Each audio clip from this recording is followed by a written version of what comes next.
You've all got fantastic stories about you've told us about your career journey and where you are today. I want to ask you, each of you, about the careers and professions that are available in sport and exercise science, because as somebody who doesn't work in that field, I can only assume that the word that was used just now from Adam, that the breadth of opportunity that is available for people to work behind the scenes. So let's start with you, Danny. I mean, what's the different type of professions or jobs that are available where you work in behind the scenes? I'm quite huge and quite varied, to be honest. I think over the last 5 or 6 years, and I guess everyone will probably add to this in some way, the breadth of kind of sports science support in the high performance world is massively grown. So you've got your standard sports science support, your psychologist, your physio, sports therapy, nutrition, performance, lifestyle, and wellness and mental health. That's a new thing coming in. Strength and conditioning is a huge one, and there's a huge surge in people wanting to get into strength and conditioning. And then I guess behind that is a more general kind of sports science. In my world now, sitting more in the innovation world, there's a lot of technology, engineering, people who want to look into research, applied research, so PhDs, and we have a string of PhD students who are kind of in the kind of research world. So I mean, it's a huge scope, and you can throw your blanket across a wide range of things. And we have placement programs that run. And Ollie mentioned them before, that when he was a student, we run a placement program that recruits every year 3 or 4 people that we try and give a bespoke experience across the wide range of different career options that exist in high performance sport. But it's quite varied, I think. Adam, would you agree with that? Yeah, I think one of the really helpful things that's available for young people now, the British Association of Sport and Exercise Sciences actually now produce a guide to careers in sport and exercise science, and it's been revised fairly recently, and that starts to look at the different types of careers that are available, and it is really broad, and there are lots of options there to meet a wide range of interests now. So whether you're looking at a career in kind of elite sport and performance, or whether you're looking at a career that's more in research, teaching, coaching, sport development type areas, or whether you're looking at a career that's more focused around kind of clinical exercise, health and fitness, those sorts of things. There's lots of different available progression routes now from sport and exercise science degrees. Certainly many more than I was aware of back in the day when I was doing my undergrad, my postgrad. So I think the progress and the support that's available there for young people as well, to try to not only find out what those careers are, but also how to access those careers has improved significantly in recent years. It's funny because Danny mentioned about the wellness side of things and the mental health side of things. I mean, for you, Adam, how much have you seen that grow over the last few years? Yeah, hugely significant, both in terms of I guess the wider recognition and appreciation of kind of mental health well-being within athletes at lots of different levels, not only at an elite level now. And I think the appreciation and the support that's available for athletes now at different levels, and the types of support that are available for people to be able to meet the demands of different level is certainly growing, and has grown in recent years.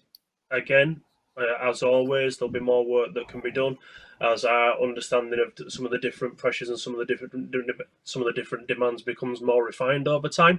But yeah, as you noted, huge increases in recent years, and that can only be a good thing really when we start to consider the idea of we need to be looking after the whole athlete.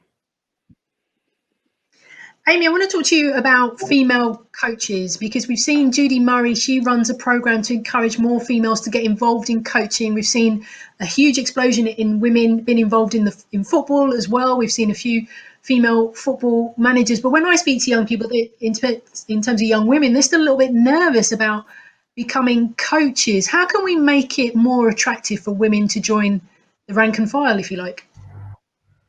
Yeah, I think that's a really good question. UK Coaching are doing a lot of work on this, and I think there's a statistic that I think it's less than 30% of coaches are female.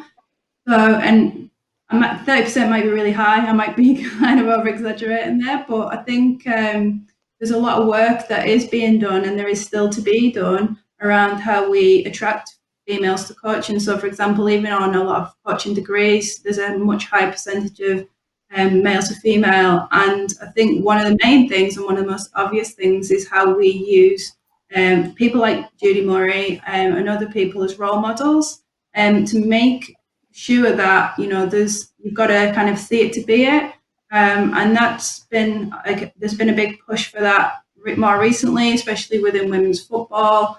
But I do think that we need to break some of the kind of misconceptions around coaching as well. There's a lot of work in and around well-being has already been mentioned, but I think one of the main constraints in coaching is that it's seen as a 24-hour job.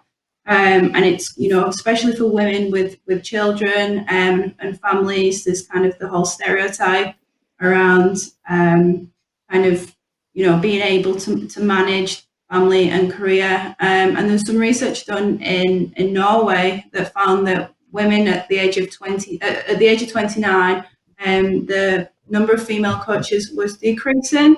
So again, there needs to be a lot of kind of work done to unpick some of that research and these findings and look at how we can support more women to manage a career, especially within high performance sport, because I'm sure some of the guys on here will agree with me. It's a high it's a very taxing, high demanding role, and that might be quite difficult for a lot of females that want to have it all, have the family. I must say that doesn't mean that men and fathers you have to be at home and look after the family. I don't want to get into a whole gender debate, but in general, there's some of the potential issues of why there may be kind of less females working in elite sport. It's a really good point you make, because I think Tracy Neville, before she stepped down as England head coach of the England netball team, she talked about her desire to have a family, and that was one of the many reasons that she decided to step down. What can be done to create more pathways, do you think, for women to become coaches, Amy? So linking to the idea around kind of having a family, I think if you look at some sports like snowboarding and surfing do this really well. So the family is part of the culture. So a lot of these women are allowed to bring children to work, and men, not just women. But and I think that is starting to change, where different kind of NGBs, different sports, different cultures are kind of bringing the family into the fold. So that's one thing. But I do think there are some really good initiatives. For example, the FA are putting on a lot of kind of female-only coaching courses. And sometimes that kind of initial barrier for women, they might feel a little bit less confident going into the coaching kind of circle or going onto a coaching course, which is predominantly men.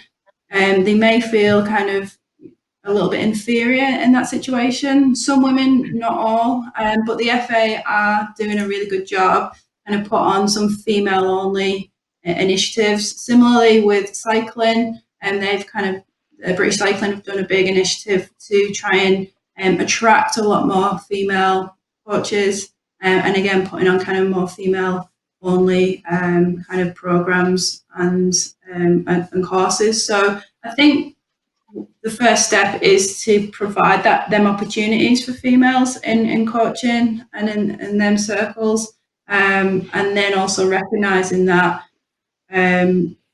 women can and are coaching at the same level as men, and it's just providing them opportunities. You mentioned football there, Amy. I'm going to come to you now, Oliver, and talk about your work at Reading FC. We know that particularly in football, sports science is such a big part of a player's game. For somebody who doesn't know how that works, can you just give us a brief overview? Yeah, so it's definitely becoming a massive area of the game. I'm very lucky in the fact that the coach I actually work with is very receptive to all the new sports science. He's done a degree himself, so he understands it, which is great.